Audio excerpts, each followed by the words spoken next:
हिंदी भारत की एकता और अखंडता की पहचान है। हिंदी ही तो मेरे देश की आन बान शान है। हिंदी ही तो मेरे देश की आन बान शान है। आदरणीय शिक्षकगण एवं मेरे प्यारे दोस्तों, आप सभी को मेरा नमस्कार।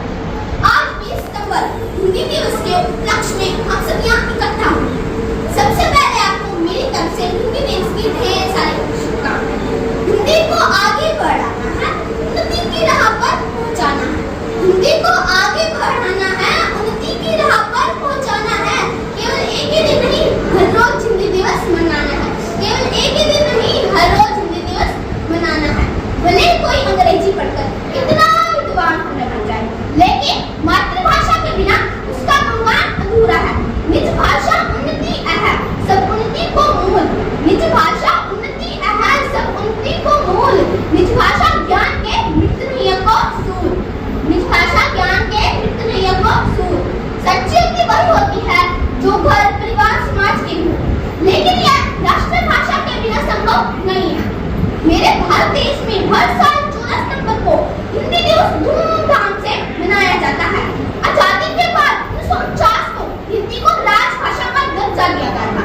इसी को याद करते हुए हम हिंदी दिवस धूमधाम से मनाते हैं। साथियों, हम भारतीय नागरिक के लिए इस दिन का बेहद खास महत्व होता है। भारत विविध रंगों से भरा हुआ एक देश है। यहाँ अलग अलग जाति धर्म के लोग रहते हैं। यहाँ अलग अलग भाषाएं भी बोली जाती हैं। हिंदी वो भाषा है जो देश के सभी लोगों को एकता के सूत्र में बांधती है। हिंदी मेरे देश की गौरव भाषा है। यह विश्व की सबसे प्राचीन व महान भाषा है। हिंदी दिवस के अवसर पर स्कूल कॉलेज में निबंध भाषण गीता पाठ का आयोजन किया जाता है। हिंदी भारत के बाहर 20 अधिक देशों में बोली जाती है। साथ साथ यह बात तो सच है कि लोगों पर अंग्रेजी का ऐसा घुस सवार है, वह हर वक्त अपने बच्चों को अंग्रेजी बोलने में रटाए रखना चाहते हैं।